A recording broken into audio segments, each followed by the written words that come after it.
If you're thinking about making the move to South Louisiana, then you probably want to know what you're getting into weather-wise. Now, if you're already from the South, then you probably have a good idea already, because I think a lot of these southern states tend to have similar climates. But if you are from further north or the east or west coast, then the weather here may be a little bit of a shock to your system. And make sure you stay until the end, because I'm going to talk about the thing that scares people the most: hurricanes.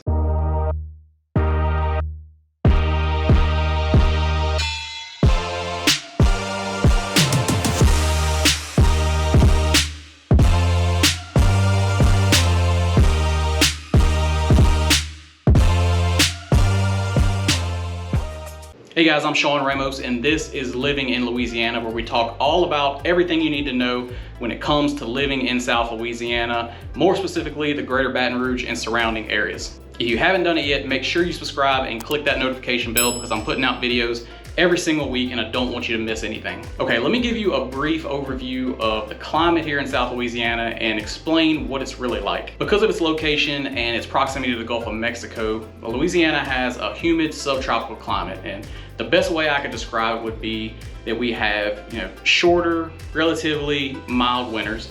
We have long, hot, humid summers, and we have a good bit of rainfall all year long. So let's break it down by the 4 seasons. We're gonna talk about how long the seasons go on the calendar and what they actually look like here in South Louisiana. Okay, so let's start with the spring. Now on the calendar, you're looking at beginning in late March and going through late June. Now when I think about spring, I'm thinking about really nice temperatures. We can just go enjoy being outside. And we do get some of that, but there are some things to keep in mind. So the weather's typically gonna be pretty nice in March and April, but in May, it's gonna start to heat up, and that's kind of really where our summer starts kicking in. And if you suffer from allergies, then that February to May period is probably the worst part of our allergy season.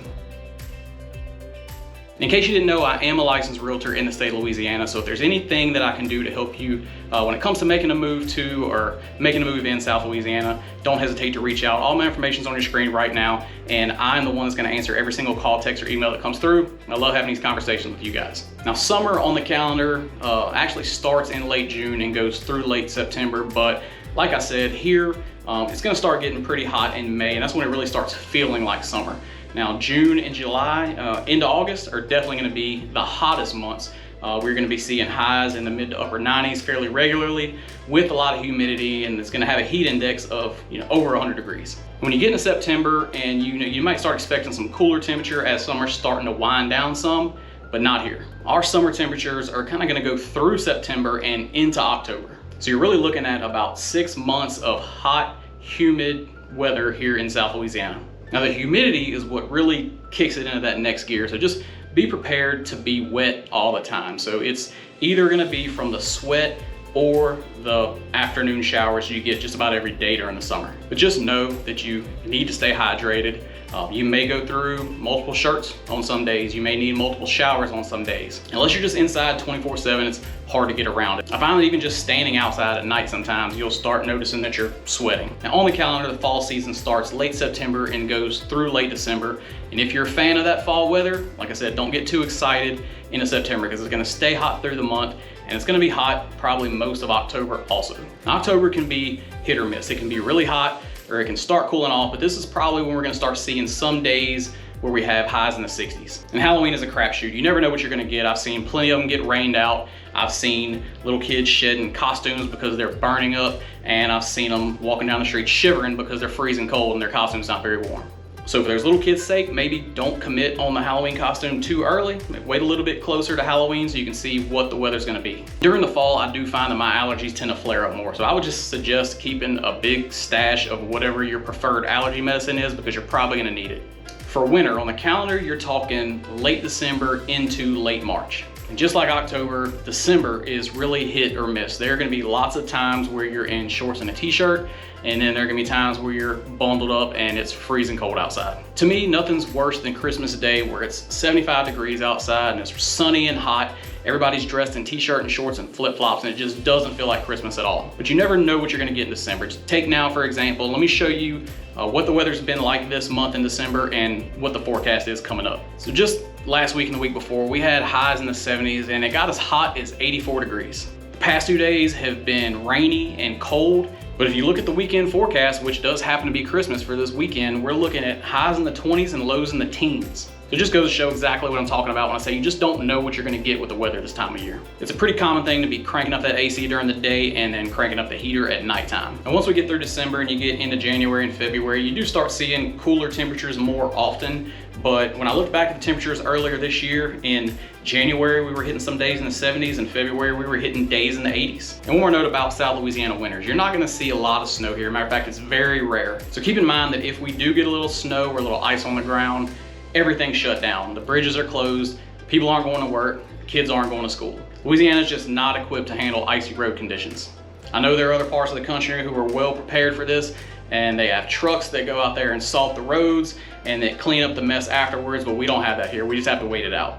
Okay, as promised, let's talk about hurricanes. So the Atlantic hurricane season starts January 1st and it goes through November 30th. And statistically speaking, supposedly September is the most active month. Look, hurricanes are definitely no fun to deal with, but we do get lots of notice when one's heading this way, so we do have lots of time to prepare. To me, hurricanes would be a little scarier if I were closer to the coast down the Gulf of Mexico, because you're really getting hit with the full force of it down there. The hurricanes start to weaken as soon as they hit landfall, so really by the time they get up to us around the Greater Baton Rouge area, they've died down enough to where, we're not getting hit as hard here as they are down on the coast. Now there can absolutely still be significant damage, but it's not as worrisome to me as it is for those like down in Grand Isle. So the extent of my hurricane preparation for the house is usually just picking up things in the yard that can fly away in heavy winds. More of the preparation for me is gonna be, stocking up on food and stocking up on water in preparation for the power going out for a significant amount of time. In my experience, that's been the biggest hassle because of the strong winds, you'll see trees get knocked down and power lines get knocked down,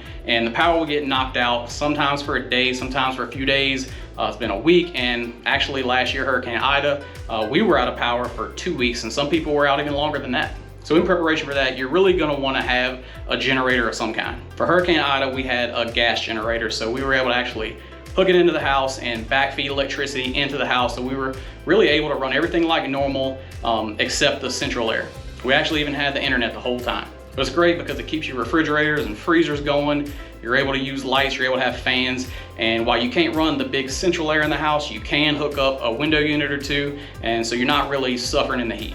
I'm actually in the process of building a brand new house right now, and I've already had it wired up to be able to hook in a natural gas whole house generator. And these are definitely a little more pricey, but I think they're really worth it because you don't even miss a beat. When the power goes out, it kicks on automatically and you're just steady going, including the central air. While it is more expensive to have installed and maybe even more expensive to run on a daily basis, it does save you from the biggest issue when you have a gas generator, and that is actually getting the gas. The longer the power's out, the harder it is to get that gas.